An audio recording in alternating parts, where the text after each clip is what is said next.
We only have one window that has a view of the Earth, and it's filled up with a TV camera. If the window was completely filled up with a TV camera, as he stated, then an astronaut's arm would not be able to get between the camera and the window, as it obviously does here in this outtake. South America becomes invisible just off beyond the Terminator or inside the shadow. You can also notice how the astronaut operating the camera reacted to the mistake by attempting to pan away from it. Blue cast, see white bands of major cloud formations across the Earth. This is a segment that they believed wasn't even being recorded, much less suitable for broadcast, for the lens was being zoomed out and the scene was being changed to that of an interior of the astronauts at work, and apparently the stop button popped back up on the recorder without notice. Here is the diffused work light that they used to see camera controls, but not throw light onto the spacecraft's wall. Here they remove part of the crescent insert.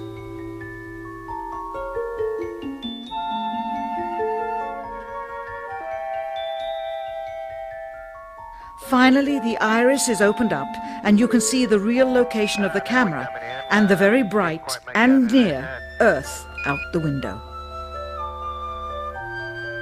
Here is the slate for the 19th of July, and the same shot of trickery on the 19th of July, and then the 20th, and the same misleading shot on the 20th. Later that evening, they were said to be walking on the moon.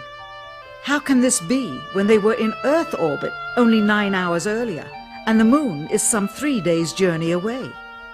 Furthermore, if they genuinely went to the moon, why would they be faking any part of it? Why this trickery with the window? By faking being halfway to the moon, it becomes apparent that they did so because they could not even go halfway. It thus confirms that the stumbling block to their success was the lethal radiation of the Van Allen radiation belts. Since the same equipment was used on the subsequent missions in the 40 months that followed, none of them could have gone to the moon. They only increased their proficiency at staging them. When some TV viewers of the second manned mission to the moon telephoned the networks complaining that reruns of I Love Lucy were being interrupted, it became clear that for the taxpayers, once was enough. But it wasn't enough for the government and contractors. Billions of dollars of pure profit went with each return. How coincidental that the following mission would have the element of life and death jeopardy. Apollo 13. Now the public would take going to the moon more seriously and be reconnected with the drama. We now realize that perhaps the reason Neil Armstrong has never given an on-camera interview is because he doesn't want to lie anymore.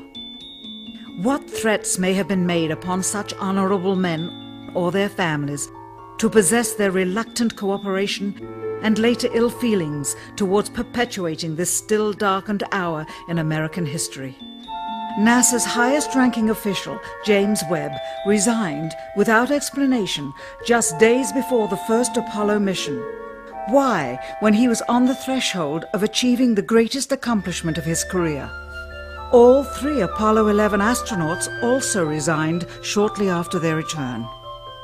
On the 25th anniversary of the event in 1994, Neil Armstrong made a rare public appearance and held back tears as he spoke these brief cryptic remarks before the next generation of taxpayers as they toured the White House.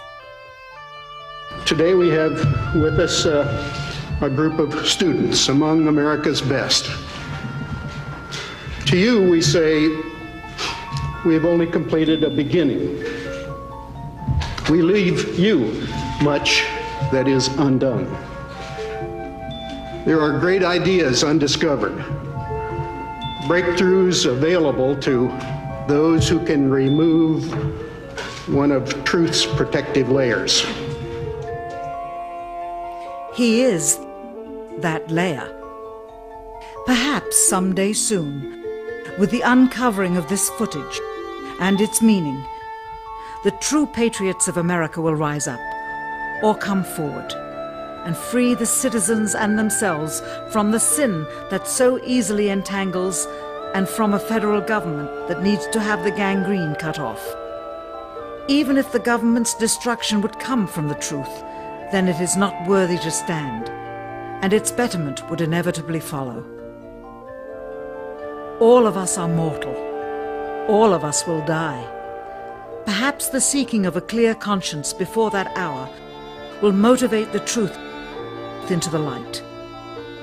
Perhaps as citizens we should offer amnesty for this and other crimes of history, for facts from those involved, before the truth perishes with them.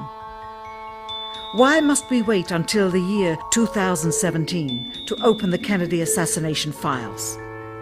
Perhaps they will not even be opened then, for the law that reluctantly stipulates their release says so with this clause, quote, "with the exception of documents certified for continued postponement by the President." Whoever believes the citizens to be too immature for the truth are too immature for power. The truth will always set us free.